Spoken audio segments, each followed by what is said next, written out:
Good morning बच्चों। आज की वर्कशीट है 48 साइंस की 10th क्लास की। आधुनिक आवर्त सारणी की प्रवृत्ति। हम जानते हैं कि हम लोग मॉडर्न पीरियोडिक टेबल के बारे में पढ़ रहे हैं। तो मॉडर्न पीरियोडिक टेबल में हम लोगों ने पिछली बार भी उसकी काफ़ी कैरेक्टरिस्टिक्स पढ़ी थी और हम लोगों ने कंपेयर भी करा था कि मेंडेलीव के पीरियोडिक टेबल में और मॉडर्न पीरियोडिक टेबल में क्या क्या डिफरेंसेस हैं। अच्छा, आधुनिक आवर्त सारणी की अगर प्रवृत्ति देखी जाए, ट्रेंड्स देखे जाएं, तो उसमें हम पहला वाला जो ट्रेंड करेंगे वो है संयोजकता। संयोजकता का मतलब होता है बेटा वैलेंसी, और वैलेंसी एक टेंडेंसी होती है जिसके द्वारा इलेक्ट्रॉन्स को या तो लूज़ किया जाता है या फिर इलेक्ट्रॉन्स को गेन किया जाता है। जब इलेक्ट्रॉन्स को लूज़ किया जाता है तो वो धनी होता है, तो इसलिए उसको धनायन कहते हैं, ठीक है। और जब इलेक्ट्रॉन्स को गेन किया जाता है तो क्योंकि वो ऋणी होता है तो उसको ऋणायन कहते हैं, राइट। इंग्लिश में केटायन और अनायन बोला जाता है इनको, ठीक है। इतना हम लोगों को पता है। तो आइए स्टार्ट करते हैं। पहली चीज़ है तत्व की संयोजन क्षमता को संयोजकता कहते हैं। मतलब कितनी वो संयोजन होती है, उसमें कितनी वो जुड़ती है, कितने इलेक्ट्रॉन वो लेती है, कितने वो देती है, कितने वो साझा करती है, शेयर करती है। तो उस तत्व की, उस इलेक्ट्रॉन, उस एलिमेंट की, उसको संयोजकता या वैलेंसी कहते हैं। अगर हम बात करें संयोजकता की, तो जब हम, आपको पता है ऐसे होते हैं ग्रुप्स जिसको कि हम समूह कहते हैं, ये मैंने आपको पिछली क्लास में भी बताया था। और इस तरह जो अरेंज होते हैं उनको हम इंग्लिश में पीरियड्स या हिंदी में आवर्त कहते हैं, राइट। तो अब हम उनका ट्रेंड पढ़ेंगे कि वो कैसे ट्रेंड चलता है। अगर हम आवर्त में जाएं, मतलब पीरियड्स में जाएं बाएं से दाईं ओर, तो संयोजकता पहले बढ़ती है फिर घटती है, ठीक है। कैसे होता है ये देखिए। जैसे कि ये हम लोगों ने सपोज थर्ड पीरियड लिया है, तीसरा आवर्त। इसमें तीसरे आवर्त में पहले है सोडियम, फिर है magnesium, aluminium, silicon, phosphorus, sulphur, chlorine, argon, ठीक है। ये सब चीज़ें हैं। अगर सोडियम की संयोजकता देखी जाए तो आपको मालूम है सोडियम की संयोजकता 1 है। क्यों है? क्योंकि सोडियम की जो इलेक्ट्रॉनिक कॉन्फ़िगरेशन है, ये इलेक्ट्रॉनिक विन्यास है 281 है। अब यहाँ पर एक इलेक्ट्रॉन लूज़ होगा तभी तो लास्ट में 8 रहेगा ना, तो इसकी वैलेंसी या संयोजकता 1 है। इसी तरह मैग्नीशियम को देखा जाए तो मैग्नीशियम की 282 मतलब संयोजकता 2 है, क्योंकि 2 इलेक्ट्रॉन उसको लूज़ करने पड़ेंगे नोबल गैस कॉन्फ़िगरेशन के लिए। नोबल गैस मतलब वो ऐसी गैस जो कि ना इलेक्ट्रॉन लूज़ करती है ना गेन करती है, वो बिल्कुल समान रहती है, बिल्कुल उसके अंदर कोई लेन देन नहीं होता। जैसे कि हीलियम है, ठीक है, आर्गन है, और ये वाली जो सारी गैसेस होती हैं ये सारी, उनको हम नोबल गैस कहते हैं, राइट। अच्छा, अब यह है कि अगर आप यहाँ पर देखें तो यहाँ पे पहले संयोजकता 1 है, फिर 2 है, फिर 3 है, फिर 4 है। उसके बाद फॉस्फोरस। फॉस्फोरस आपको मालूम है, सिलिकॉन आपको पता है 2 8 4 है, तो 4 इलेक्ट्रॉन जो हैं उसके लास्ट में है, तो इसकी संयोजकता 4 होगी। अब फॉस्फोरस में आए तो फॉस्फोरस की जो इलेक्ट्रॉनिक विन्यास है वो है 2 8 5। अब 5 इलेक्ट्रॉन बेटा लूज़ नहीं होंगे, इसमें 3 इलेक्ट्रॉन गेन करना ज़्यादा आसान है, क्योंकि हमें लास्ट में 8 चाहिए, तो 5 इलेक्ट्रॉन लूज़ करने से ईजी। अगर आपको किसी को 5 रुपये देने हैं या किसी से 3 रुपये लेने हैं, I mean it is very easy to take 3 things from others instead of giving 5 thing to others, ठीक है ना। तो 5 देना इज़ मुश्किल, लेकिन 3 लेना इज़ ईजी। तो यहाँ पर 3 इलेक्ट्रॉन जो होंगे, जिसकी वजह से इसकी जो वैलेंसी होगी वो क्या होगी? 3 होगी। अच्छा, सल्फ़र की बात करें तो 2 8 6 है। ऑब्वियसली 6 इलेक्ट्रॉन को लूज़ करना ज़्यादा आसान है या 2 इलेक्ट्रॉन गेन करके 8 यहाँ पे बनाना ज़्यादा आसान है, तो इसकी वैलेंसी 2 होगी। क्लोरीन जो है वो 2 8 7 है, सिर्फ एक इलेक्ट्रॉन ये ले लेगा तो 8 बन जाएगा, तो इसके लिए ये इसकी वैलेंसी 1 है, क्योंकि ये एक इलेक्ट्रॉन लेगा। ओके, यहाँ तक सबका बात कंप्लीट समझ में आ गई कि आवर्त में बाएं से दाईं ओर जाने पर संयोजकता पहले बढ़ती है लेकिन फिर बाद में घटती है, फिर बाद में ज़ीरो हो जाती है, क्योंकि आर्गन जो है वो 288 है, तो ऑब्वियसली इसको कोई इलेक्ट्रॉन ना चाहिए, ना ना उसको देना है ना कोई लेना है, तो उसका वो क्या आ जाएगा? ज़ीरो वैलेंसी हो जाएगी। ओके, तो समूह में संयोजकता समान रहती है। अब देखिए आवर्त में क्या होती है, पहले बढ़ती है फिर घटती है, लेकिन समूह में समान रहती है। अब आप बोलेंगे मैम कैसे? वो ऐसे जैसे हम समूह 1 की बात करें, ओके 1 की बात करें, अगर यह हाइड्रोजन है, हाइड्रोजन की 1 है। अगर हम लिथियम की बात करें तो ये 2 1 है। अगर हम सोडियम की बात करें तो ये 2 8 1 है। अगर हम पोटेशियम की बात करें तो ये 2 8 8 1 है। अब देखो संयोजकता सबकी समान है इसमें, तो समूह में संयोजकता समान रहती है, लेकिन आवर्त में पहले वो बढ़ती है फिर वो घटती है। यहाँ तक सबको क्लियर है? ठीक है। अच्छा, अब हम आएंगे परमाणु साइज पे। देखो बेटा, कोई भी परमाणु साइज होगा, सबसे पहले तो उसके अंदर एक नाभि होगी। ठीक है, नाभि मतलब न्यूक्लियस होगा। वो जो न्यूक्लियस है उसके अंदर न्यूट्रॉन होंगे और प्रोटॉन होंगे, राइट। वही नाभि, जो कोई भी न्यूक्लियस बनेगा वो एक प्रोटॉन मतलब प्रोटॉन और न्यूट्रॉन से बनेगा। उस न्यूक्लियस के चारों तरफ शेल्स होती हैं, कोश होते हैं, जिसमें कि इलेक्ट्रॉन घूम रहे होते हैं। ये सबको पता है। ये एक अणु का स्ट्रक्चर है, नॉर्मल सा सिंपल सा एक एटम का स्ट्रक्चर है, जिसमें न्यूक्लियस में प्रोटॉन्स और न्यूट्रॉन्स होते हैं नाभि में, और चारों तरफ इलेक्ट्रॉन घूम रहे होते हैं, राइट। तो अब ये कहानी आती है कि परमाणु साइज से परमाणु की त्रिज्या का पता चलता है। मतलब परमाणु के साइज से हमें एटम के रेडियस का पता चलता है कि उसका रेडियस कितना है, उसका डायमीटर कितना है, राइट। परमाणु के केंद्र से उसके सबसे बाहरी कोश की दूरी ही परमाणु के साइज को बताती है। न्यूक्लियस से लेकर जो उसकी आउटर मोस्ट शेल है, उसका जो डिस्टेंस है, उससे हमें पता चलता है कि परमाणु का साइज कितना है। ठीक है, इसलिए उन्होंने त्रिज्या वर्ड यूज़ करा, रेडियस वर्ड यूज़ करा। अब कहानी यह है कि आवर्त में बाईं से दाईं ओर जाने पर परमाणु त्रिज्या घटती है। When we move along with the period then the atomic radius decreases. क्यों, क्या रीज़न है? देखो, ऐसा क्या होता है कि जैसे ये सपोज हमारे पास न्यूक्लियस है, ठीक है, एक ये शेल हो गई, एक ये शेल हो गई। जब हम इधर की इधर बाईं से दाईं तरफ जाते हैं तो इसकी जो दूरी होती है ना वो कम होती है, और न्यूक्लियस की जो पकड़ होती है आउटसाइड इलेक्ट्रॉन से वो काफ़ी तेज़ होती है। अब आप किसी चीज़ को भी पकड़ के रखोगे तो ऑब्वियसली उसका रेडियस तो कम होगा ना, खिंचाव तो पड़ेगा ना। ठीक है, क्योंकि नाभिक के आवेश के बढ़ने से यह इलेक्ट्रॉनों को नाभिक की ओर खींचता है, जिससे परमाणु का साइज घटता है। मीन्स न्यूक्लियस जो है, अगर उसकी बाहरी इलेक्ट्रॉन की शेल जो है उसमें ज़्यादा डिस्टेंस ना हो तो वो उसको अपनी तरफ खींचेगा, जिसकी वजह से वो स्ट्रेच होगा और उसका साइज़ कम लगेगा। ठीक है ना, समझ आया? अच्छा, लेकिन अगर हम लोग समूह में नीचे से ऊपर मतलब ऊपर से नीचे की ओर जाते हैं तब क्या होता है? परमाणु का साइज़ बढ़ता है। आप खुद देख लो, हाइड्रोजन में हमने इतना साइज़ था, बस यहाँ पे एक इलेक्ट्रॉन था। ठीक है, फिर लिथियम में क्या था, ये साइज़ और बढ़ गया थोड़ा, ये 2 इलेक्ट्रॉन यहाँ पे आ गए, एक यहाँ आ गया। अगर हम सोडियम की बात करें तो साइज़ और बढ़ गया, ये न्यूक्लियस आ गया, ये पहली शेल आ गई, ये दूसरी शेल आ गई, ये तीसरी शेल आ गई। पहली में 2 इलेक्ट्रॉन्स थे, दूसरी में 8 इलेक्ट्रॉन्स थे, 3 4 5 6 7 8, और चौथी मतलब थर्ड शेल में 1 इलेक्ट्रॉन था। आप खुद देखो समूह में जो साइज़ है वो बढ़ रहा है। तो हमने क्या इन्फ्रेंस निकाली कि भाई जब हम बाईं से दाईं ओर जाते हैं तो साइज़ जो है वो घटता है, लेकिन जब हम ऊपर से नीचे की ओर जाते हैं तो परमाणु का साइज़ बढ़ता है, क्योंकि नए कोशों की संख्या बढ़ती है, जिससे कि नाभिक और बाहरी कोश की दूरी बढ़ती जाती है। भाई जब तुम्हें खींचने वाला ही दूर हो जाएगा, ये न्यूक्लियस है और इसे खींचने वाला ही दूर हो जाएगा, तो क्या होगा? जब ये खींचने वाला दूर हो जाएगा तो ऑब्वियसली साइज़ बढ़ेगा, राइट। तो जब हम समूह में जाते हैं तो नाभिक और बाहरी कोश की दूरी बढ़ती जाती है, जिससे ही परमाणु का साइज़ बढ़ जाता है। यहाँ तक सबको क्लियर है? अब आ जाती है कहानी धात्विक गुणधर्म की। देखो बेटा, हम लोग जो पीरियोडिक टेबल हम कर रहे हैं उसमें एक तो ये वाली साइड है, एक ये वाली साइड है, हम लोगों ने ये भी पढ़ा, और बीच में जो थे वो हमारे मतलब यहाँ पे धातुएं थी, ठीक है, यहाँ पे अधातुएं थी, और यहाँ जो बीच में थे वो ट्रांजिशन एलिमेंट्स थे, मतलब उपधातु। ठीक है, यही पढ़ा था हम लोगों ने जब मॉडर्न पीरियोडिक टेबल करा था, कि जो लेफ्ट हैंड साइड है, यहाँ वाली साइड है, वहाँ पे सारे धातुएं थी, राइट हैंड साइड में सारी अधातुएं थी, और इन दोनों के बीच में जो धातुएं मतलब जो मेटल्स थे, सॉरी जो तत्व थे, वो जो उपधातु थी, क्योंकि वो थोड़े कैरेक्टर्स उसके जो थे वो थे अधातु वाले, और थोड़े जो कैरेक्टर्स थे वो थे धातु वाले, राइट। तो उनको हम इंग्लिश में ट्रांजिशन एलिमेंट्स भी कहते हैं। अब हम पढ़ेंगे धात्विक गुणधर्म। धात्विक गुणधर्म का मतलब क्या होता है? धातु, what is a metal? Metal क्या होता है भाई? धातु क्या होती है? जो इलेक्ट्रॉन को लूज करती है इजीली, ठीक है, तो वो धातु होती है। इतना ध्यान रखो।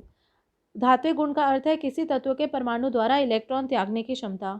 धातुएं आवर्त सारणी में बाईं तरफ है, ये मैंने पहले ही तुम्हें बता दिया कि यहाँ पे लेफ्ट हैंड साइड है। अगर देखा जाए आवर्त की साइड में, तो जब हम बाईं से दाईं ओर जाते हैं तो धात्विक गुणधर्म कम होते हैं भाई, क्योंकि बाईं ओर धातु गुणधर्म ज़्यादा है, ठीक है, और दाईं ओर जो है अधातु ज़्यादा है, तो ऑब्वियसली धात्विक गुणधर्म जो है वो इधर की साइड जाने पे कम होगा ना, ठीक है, राइट। तो बाईं से दाईं ओर जाने पे धात्विक गुणधर्म कम होगा, क्योंकि इलेक्ट्रॉन पर नाभिकीय आवेश बढ़ता है, ठीक है। तो क्योंकि इलेक्ट्रॉन पर नाभिकीय आवेश बढ़ता है और इलेक्ट्रॉन त्यागने की प्रवृत्ति घट जाती है। धातु इलेक्ट्रॉन खोते हैं और धनात्मक आयन बनाते हैं, अतः धातु विद्युत धनात्मक तत्व कहलाते हैं। इसका कहने का मतलब ये है, जब हम पीरियड में लेफ्ट से राइट हो जाते हैं तो मेटालिक करेक्टर जो है वो कम हो जाता है। क्यों कम हो जाता है? क्योंकि इलेक्ट्रॉन पर नाभिकीय आवेश बढ़ता है और इलेक्ट्रॉन त्यागने की प्रवृत्ति घट जाती है। अगर आप क्लोरीन का उदाहरण देखिए, क्लोरीन का 2 8 7 है, ठीक है। ये हो गया न्यूक्लियस, ये पहली शेल हो गई जिसमें 2 आ गए, ये दूसरी शेल हो गई जिसमें 8 आ गए, 3 4 5 6 7 8, और ये तीसरी शेल हो गई जिसमें 7 आ गए, 1 2 3 4 5 6 7। क्योंकि 7 इलेक्ट्रॉन हैं, ठीक है, वो जो है उनको लूज़ करना बड़ा मुश्किल है, वो लूज़ तो हो नहीं सकते। और जो इसका न्यूक्लियस है वो इसको इसको पकड़ में रखता है, राइट। क्यों, क्या हो रहा है, नाभिकीय आवेश भी तो बढ़ गया है ना, अब न्यूक्लियस भी तो भारी है ना भाई। तो इसकी वजह से इलेक्ट्रॉन त्यागना मुश्किल हो जाता है। 7 इलेक्ट्रॉन को वैसे भी लूज़ करना मुश्किल है भाई। तो धातु इलेक्ट्रॉन खोते हैं और धनात्मक आयन बनाते हैं, ठीक है, इसलिए उनको धनात्मक तत्व कहते हैं। और जो धातु होती है वो क्या होती है, वो तो सोडियम वाली होती है, 281 वाली होती है, जिसमें इलेक्ट्रॉन लूज करना आसान होता है, ठीक है।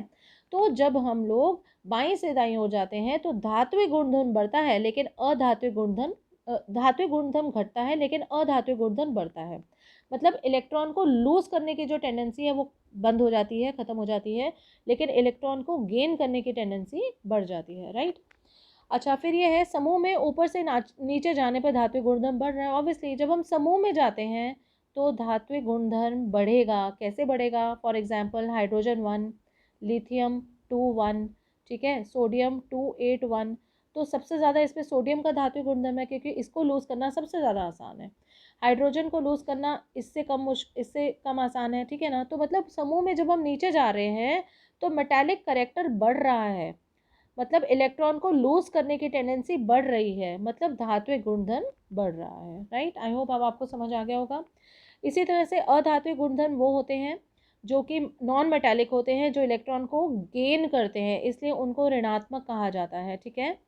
क्योंकि वो ऋणी होते हैं, गेन कर रहे हैं तो वो ऋणात्मक होते हैं, क्योंकि उनमें इलेक्ट्रॉन ग्रहण कर आबंध बनाने की प्रवृत्ति होती है। वो इलेक्ट्रॉन को गेन करते हैं और फिर उसके बाद उसके बॉन्ड्स बनाते हैं।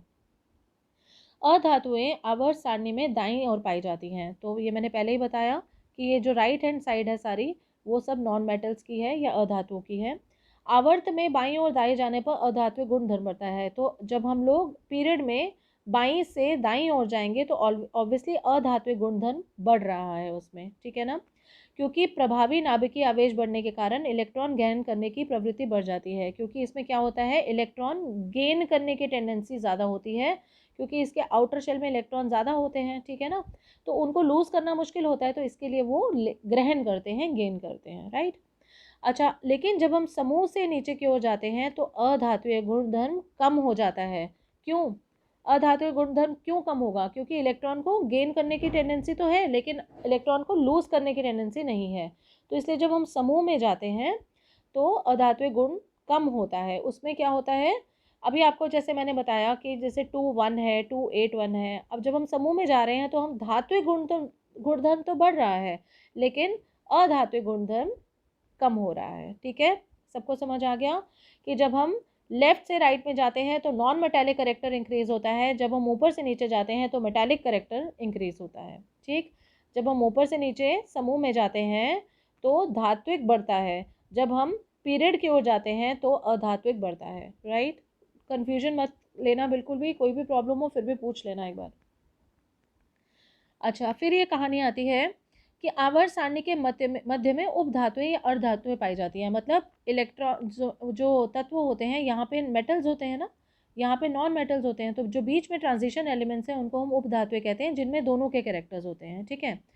फिर है कि मेटालिक ऑक्साइड्स, मतलब धातु ऑक्साइड जो होते हैं वो क्षारकीय प्रवृत्ति के होते हैं, लेकिन अधातु ऑक्साइड जो होते हैं वो अम्लीय प्रकृति के होते हैं।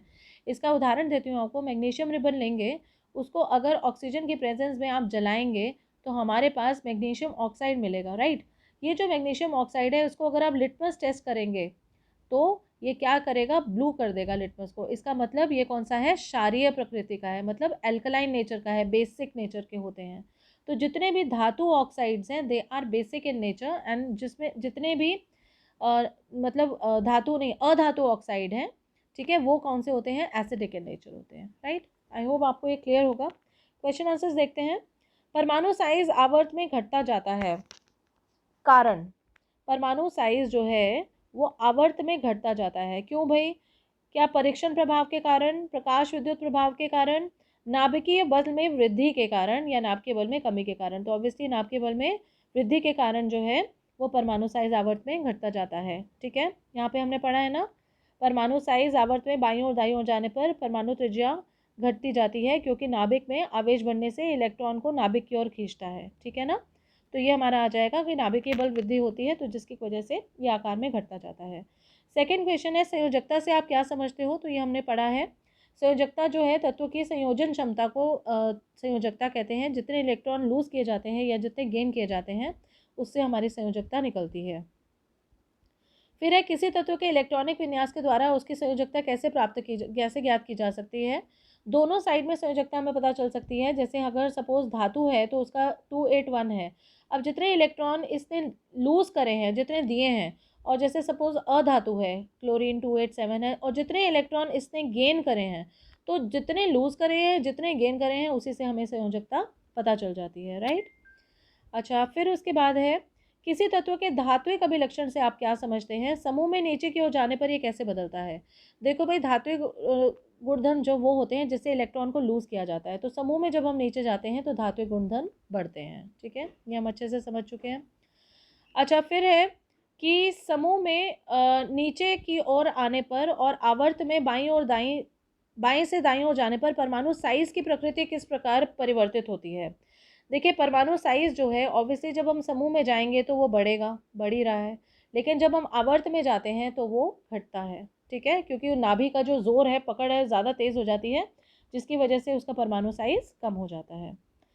फिर है क्वेश्चन नंबर 5, 4 तत्वों हमें दिए हुए हैं PQRS, इनका जो विन्यास है 12, 13, 14 और 15 है, राइट। अब इन्होंने क्या पूछा है, बताइए तत्व Q की संयोजकता क्या होगी? एक मिनट, 12, 12 मतलब 2, 8, 2, फिर है 13, 14, 15, ओके। 12 मतलब 2, 8, 2, 13 मतलब 2, 8, 3, और 14 मतलब 2, 8, 4, और 15 मतलब 2, 8, 5, ओके। अब इन्होंने ये पूछा है कि 12, 13, 14, 15 है, बताइए क्यू की संयोजकता क्या होगी? भाई 2, 8, 3 है, 2, 8, 3, तो इसकी संयोजकता 3 ही होगी ऑब्वियसली, ओके। फिर क्वेश्चन है, इन तत्वों में को धातुओं तथा अधातु में वर्गीकृत कीजिए।